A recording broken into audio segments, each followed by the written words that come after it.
Hello, welcome to Author Showcase. I'm Tom Cannon Dixie Jarko. and today we're speaking with. Kimberly Bastion. So you have these series of books out. Why don't you tell us a little bit about the books, and the genre first of all, because it seems very interesting. Well, it is a historical fantasy series set in 1934 Chicago. The first one follows the story of two boys, Charlie and Bartholomew. Bartholomew is an otherworldly creature that I created for the series called the Breedling. But you can kind of think of his occupation, as it were, as a soul catcher. Oh. And he looks like an average 15-year-old boy. What's a soul catcher? A soul catcher, kind of basically think about him as like he would be tasked to go over to our world from his, and he would cart or ferry souls from our world to his world, which would then stand trial to see who would get ownership of it.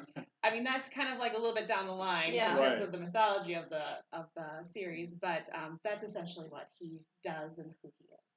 Wow. And he and Charlie's relationship can kind of be equated to the Artful Dodger and Oliver Twist. Oh. So Charlie will show him the ropes, how to survive on the streets during the first story, and at the same time, Bartholomew's supernatural world he's escaped from catches up with him.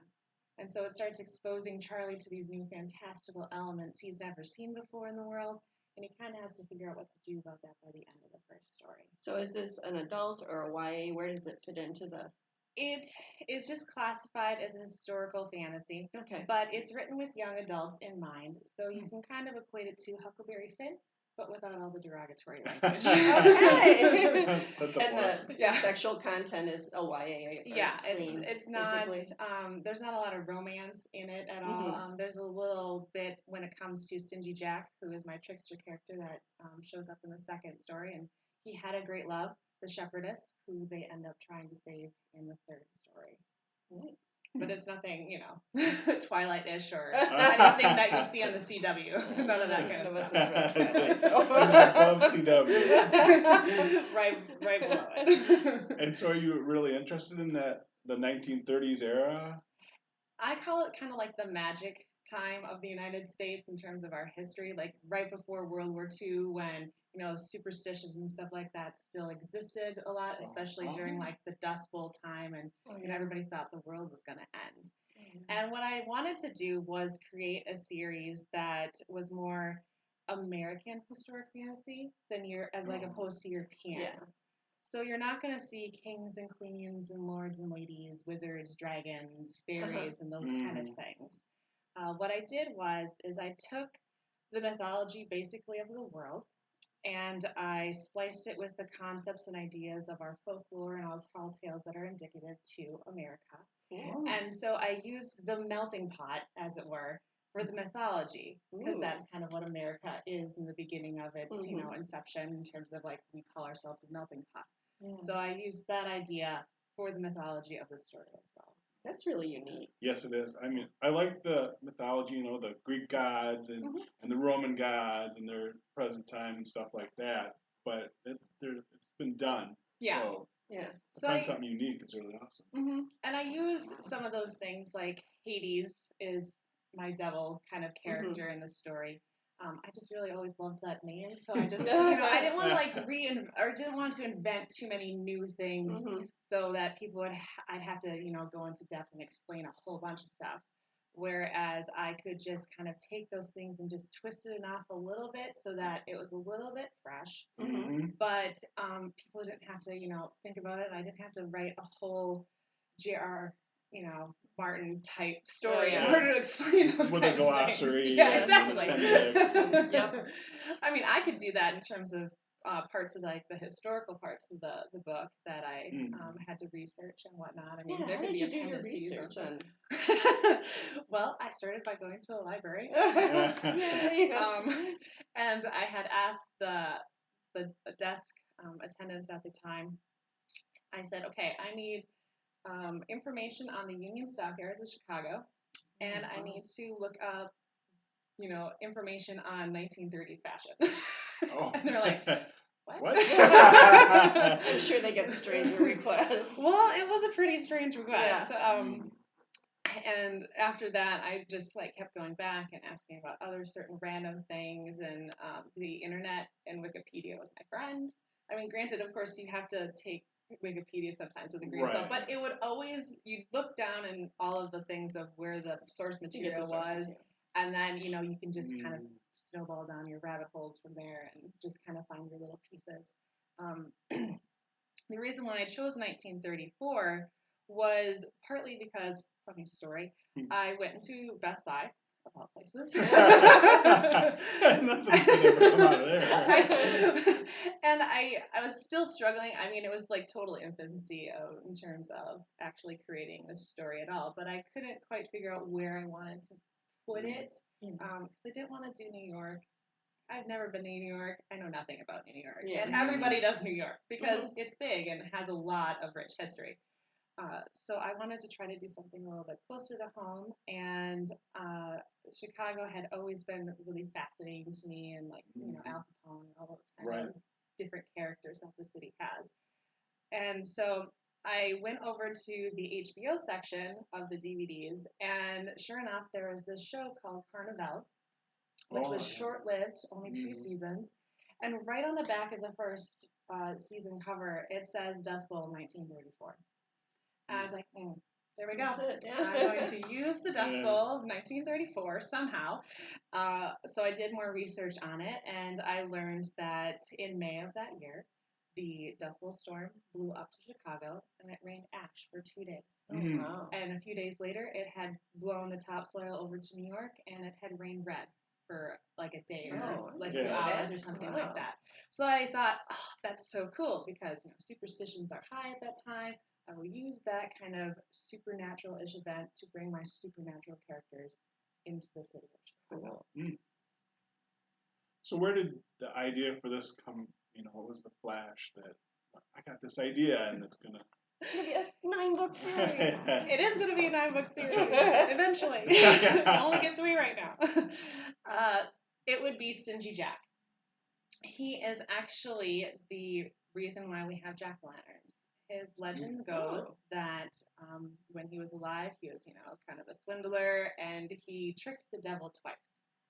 And in getting out of those deals, the devil had promised not to take Jack's soul. And so when he died, because he had this deal with the devil, and because God thought he was such an unsavory character, he wouldn't let him into heaven. So he was forced to wander eternity as, you know, a spirit, and the devil had carved out a turnip, which of course would be indicative to Ireland, and put a piece of coal in it to kind of, you know, use as a lantern to light his way. And then when the immigrants came over here to North America, which of course pumpkins are native here, they used those and they became the jack-o'-lantern that we know. And I always thought, well, how has nobody done a story about Jack? Why has he been wandering, or what has he been doing? Why he's been wandering the earth for like the last 2 to 3 centuries? But I actually had discovered him when I was in speech class, and I was doing an informative speech on Halloween. And for 5 years, I sat on that idea until one day, after I had a kind of horrible run with my first, you know, out of college job experience, all of a sudden Jack was sitting at a bar, talking to this bartender, telling him all his problems, and I was like, oh, hello, and we just started. So is there a lot of humor in your?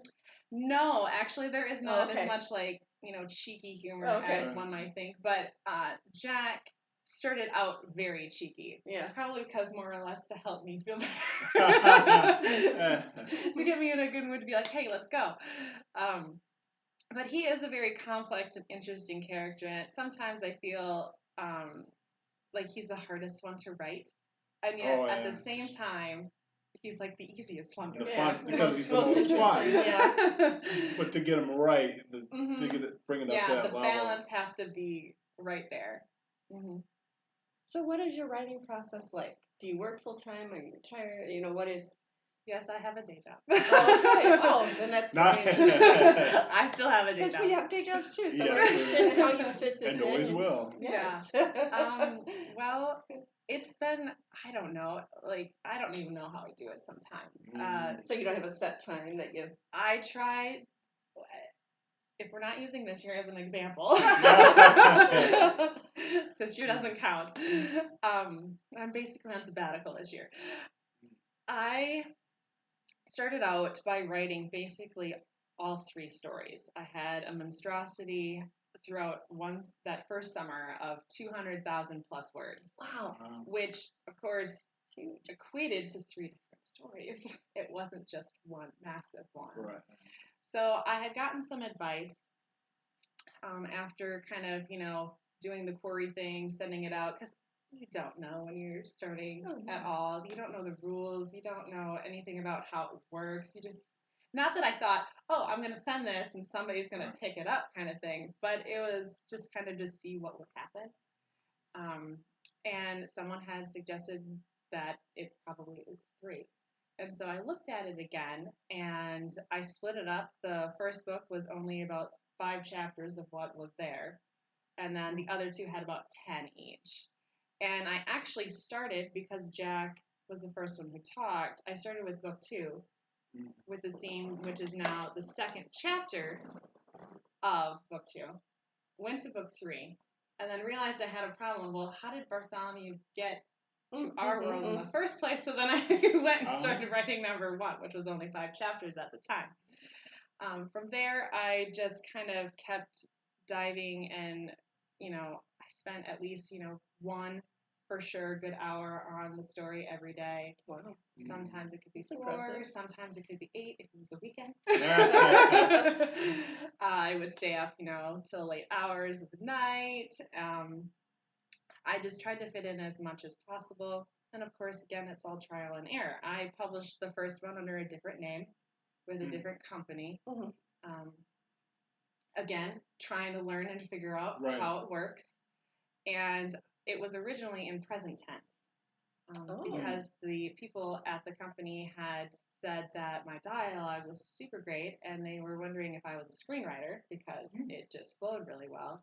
And they had suggested that I change it to present tense. I was like, okay, you know more than I do. I'll rewrite this whole... You're giving me the advice, so I rewrote the whole thing. And then in doing that, I rewrote the second one, the third one, and then I started out the fourth one that same way. And so obviously nothing was happening. I think I had it out for about 2 years before I figured, well, this isn't working. That is so much work. Yeah, it was a lot of work and a little bit of money. And so I had ran into my friends from Minneapolis, and they had been to an event that was being hosted by Wise and Creative Publishing, and they had thought that I should get in touch with them. So I got their business information from them, and I was just slightly despondent about the whole ordeal that I had just gone through. I was like, yeah, I don't really feel like this right now. Yeah. So I just sat on it for a year until I was like, okay, if I'm going to do this, this is my shot to try it one more time and see how it goes. So I got in touch with Amy, who's one of the co-founders there, and she was fantastic. We had a great conversation. I went up to their office a few weeks later, I think, and the conversation we had was fantastic. And the first thing that my project manager had said, so why present tense? Oh, really? Oh, great. Just like, because that is unusual, yeah. It is. Not many stories are written that way. And I was like, well, because I got some bad advice, I guess. And so what I did before we did anything on the project was I redid the whole thing in past tense. Then I proceeded to do the thing for the second one and the third one. My fourth one, unfortunately, what I have written for it is still in present tense, so I'm going to have to re-overhaul that entire piece of work when I'm up to get into that part.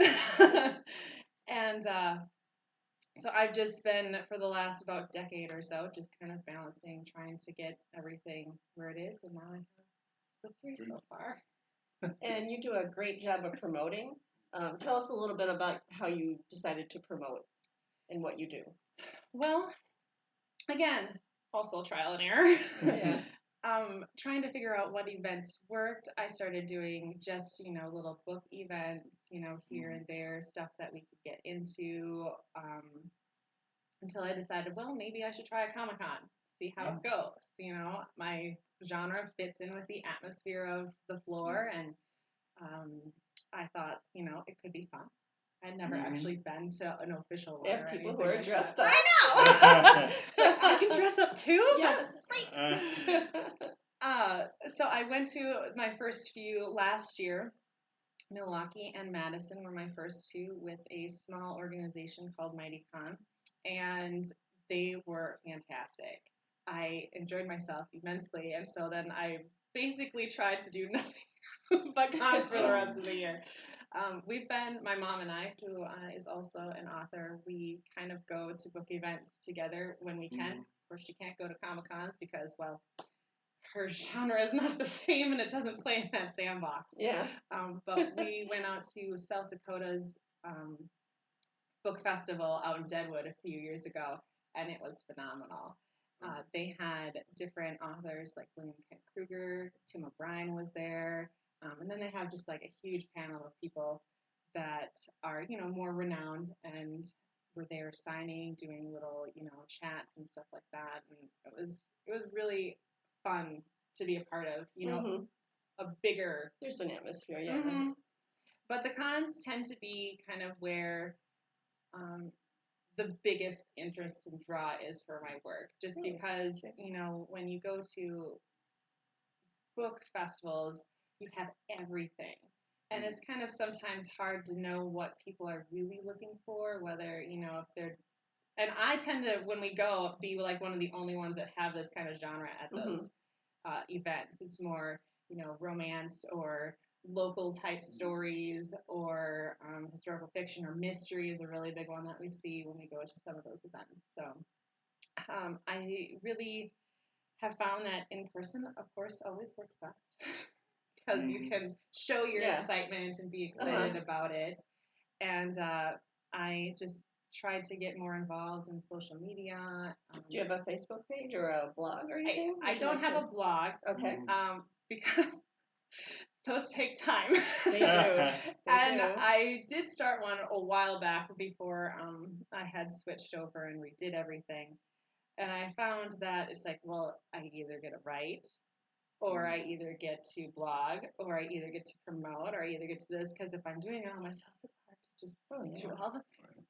So I stopped the blog and, just stuck to my trifecta, my Instagram, my Facebook, and my Twitter.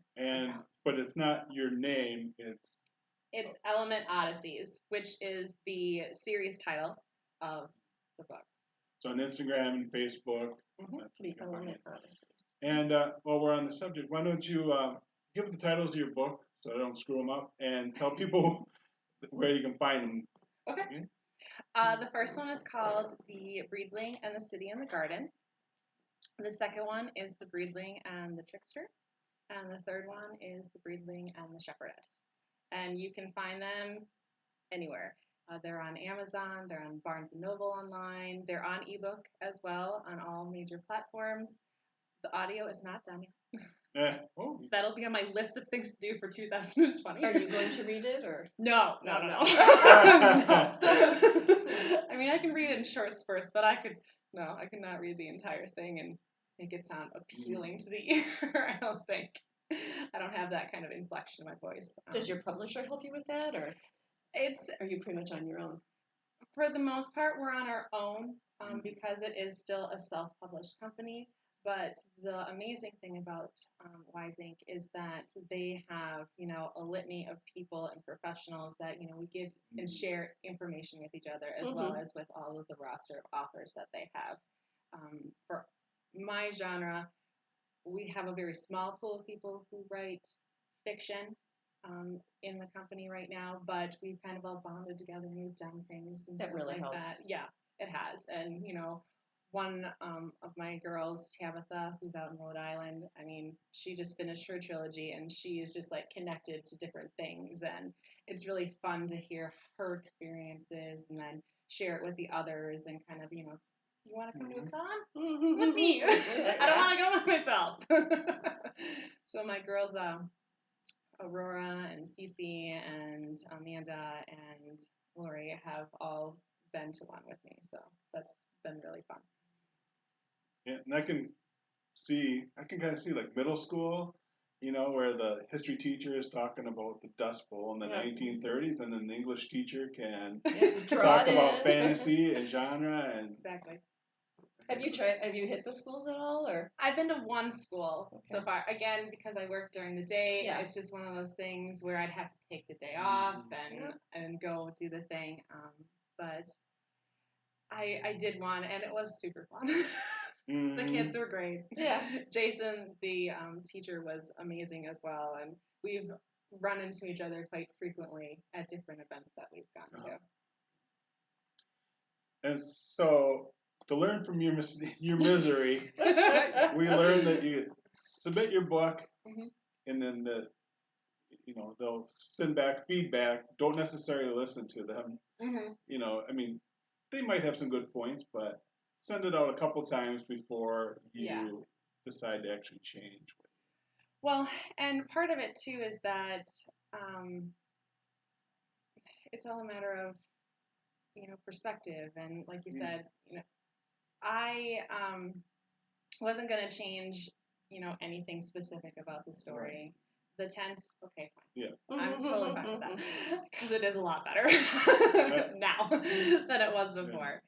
And also, really, if you're doing it yourself, editing is a huge, huge thing. Like, somebody who actually knows what they're doing is really important. Did you have somebody professionally go through an edit? Yes, her name is Amanda. She's from England, and she's amazing. And to publish the book yourself, there's so many advantages, but I think you do need to have an professional editor go through it and really take it up. Because you can't see the errors that you make a lot of times. No. Well, and after a while, it's just you automatically do autocorrect in your head. Yeah. Like, your brain's autocorrect is worse than your phone. Let me tell you. Yeah. After a while, they just disappear and dissolve into the background, and you just don't even notice them. So, what's next for you? You said this is a 9-book series. How did you decide that? Well, I wanted to be bigger than Harry Potter. Okay, so you're setting the bar a little high. And I liked the concept of Star Wars and how they have the 3-part trilogy within the 9-part saga kind of thing. And so that's kind of what I play with. It might end up being 8. We'll see by the time I get there if there's enough for that 9th story itself. I'm not quite sure because that part of the series is slightly vague in terms of what will happen. I just kind of have... do you know what's going to happen? You have a pretty good idea? I have, totems. I have benchmark spots where I know where the characters are going to go to. It's not necessarily what happens in between them is not quite what I know yet. And I do have the ending written. It was one of the first things that I actually did within that first year that I wrote the series. So would you say you're a pantser or a plotter? How do you fall in there? A pantser is somebody who writes by the seat of their pants, and a plotter has it all kind of laid out. I'm probably a little bit of both. I was going to say, you have to be at least a little bit of a plotter to have 9 books and make sure there's an arc and you give your benchmarks. Yeah. And part of it is if it gets stuck, I don't have writer's block, I just hit a history book and be like, okay, so what's happening at this time around this area? What can they be involved in? Because I equate it to all the characters are like Jack and Rose in Titanic, but the setting itself is real. So they can just move fluidly through what's going on at the particular time. So when the characters return in book 4, they will be time jumped into World War II. Oh, wow. So it's about a 7-year time jump between the third, technically the second one and what the fourth one will have. So, in big events, that's when people do big things. And if you have a strong enough character, then that was very profound.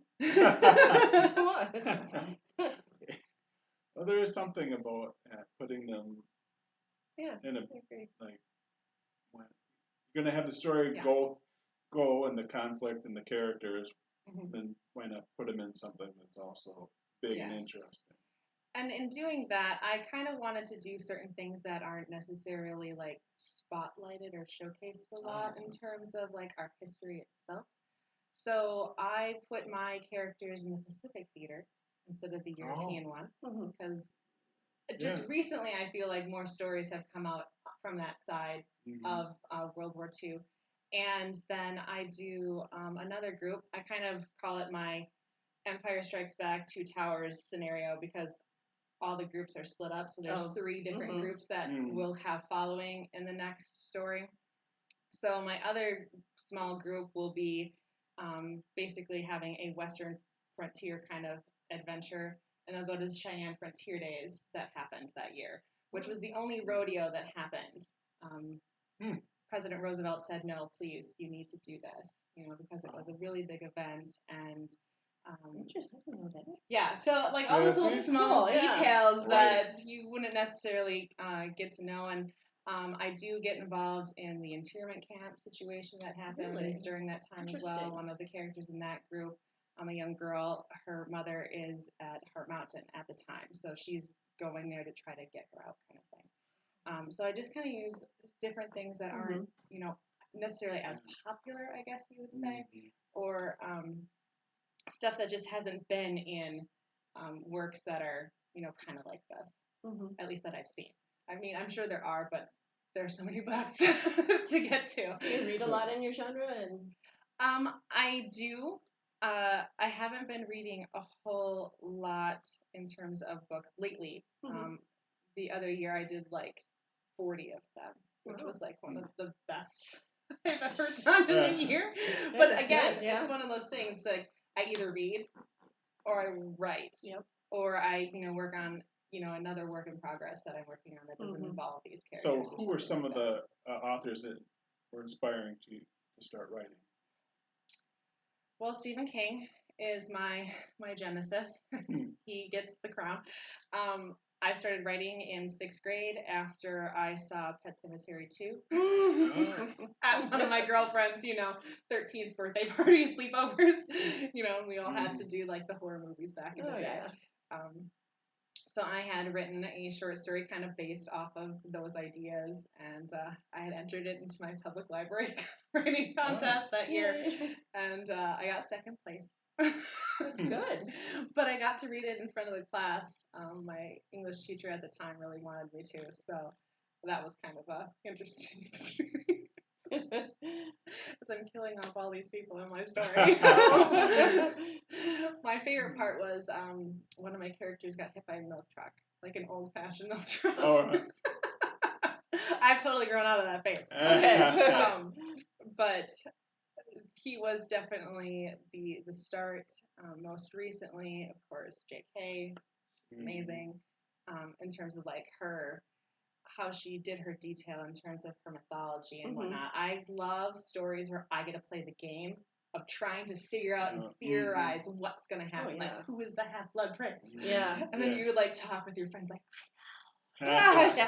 like you're sure, you're totally sure that it's going to be that person. You're like, and sometimes we got it right and sometimes we totally didn't. Cassandra Clare recently was one that I got into way after the fact, when her Mortal Instruments series came out on Freeform, I believe, is what it was on.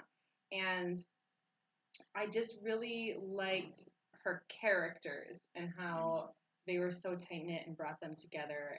In particularly, her Infernal Devices trilogy that she had, which was like the precursor to her mega series. I just really liked the relationship between those characters, and I kind of thought about that in terms of my characters. And it wasn't so much influential on the series itself, because they were pretty much all ironclad at the time, but it had really inspired me for a group of other characters that I was working on in a different story that doesn't involve these characters at all. So you've got 2 things going at once, at least? Kind of. Yeah. Like, I needed a break, mental break. I didn't necessarily hit a wall or anything. It was kind of one of those things where it's like, okay, I need to switch it up a little bit. And it kind of is in the same vein in terms of, like, the historical part. It's called Hobson Hill. And it's basically set in 2013, follows the story of Rissa Marie Winters, who just got her doctorate in history, and she has an undergrad in investigative journalism. And she has been tasked to figure out what's going on in this place called Hobson Hill, which this 100-year-old reclusive billionaire has been relocating different oddities into this once ghost town and revitalizing it with all these really random things. And so her job is to figure out why she's doing this. And it gets into a little bit in the 20s, which predates kind of a lot of the 30s stuff here. And she just kind of tries to unfold this mystery behind what Sadie is doing in this town. And I did this kind of backdoor Easter egg in it, that the grocer in the story in book 1 has a brother, the butcher. And I never give him his name in the story, but I give him his name in Hobson Hill. And so I connect the two in the same universe, but I don't, they're not in the same sandbox necessarily. But I always thought that was really cool. Kind of, I know Stephen King kind of does that a little bit.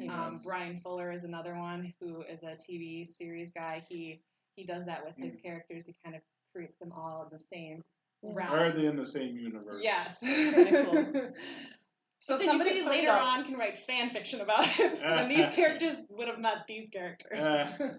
So, what was the oddest thing that he's relocated by? So these are real oddities, or? Well, they're all kind of based off of different things. Uh-huh. The hottest thing that I had her put in the town.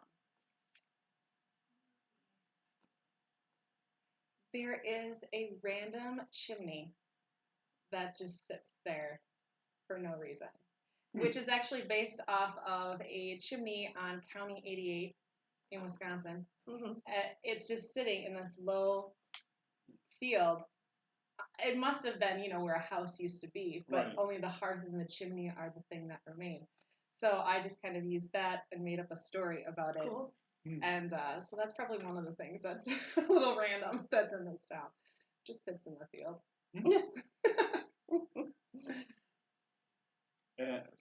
Are you always going to think you're going to write historical fiction? Or are you going to try I'm something not different? sure. Right now, it's kind of the place where I like to play. And with history, you can always move so easily. Like I said, It's like before. a backdrop almost. Yeah, like I said before, it's just, if I got stuck somewhere or I needed to get my characters from here to here, but I didn't know what was going on between those two, I could maybe find something that they could just be a part of. Or just kind of use, like in Hobson Hill, there's these 3 silos that are really in Colorado, but I take their story and I just rehash something new based off of what they are, kind of thing. So that they all have this ground in reality, kind of certain scenario. I don't know, it just gives it more of a kind of a fantasy element life of its own to that particular object.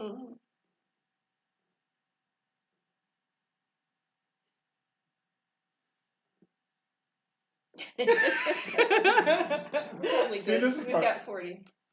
Well, all right.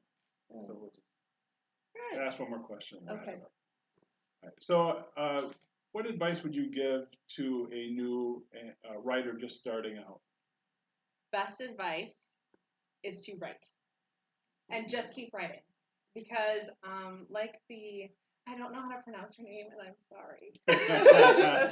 Diana is her first name, and she's the woman who wrote the Outlander series. Oh, yeah. I know, it starts with a G. Garvin. I know. I apologize. So bad. She had at the Wizard World Con that I was at last summer, I said, nothing can teach you the art of writing than to write. And it's really true. You can't hone your craft without actually practicing. It's just you can't become a good athlete without, conditioning first and doing all the things and, learning the techniques and stuff like that. But it doesn't mean that you have to listen to somebody else and change everything that you're doing. You find your own voice, you balance out what kind of things that you want, to say or bring to light or talk about in terms of, conversation that might be happening now or back then or whatever. But the best thing to do is just to write. Good advice. Well, this is Tom Cannon. Dixie Jarko Kimberly Bastian. Thanks for joining us today. Thank you on for having Authors me. Showcase.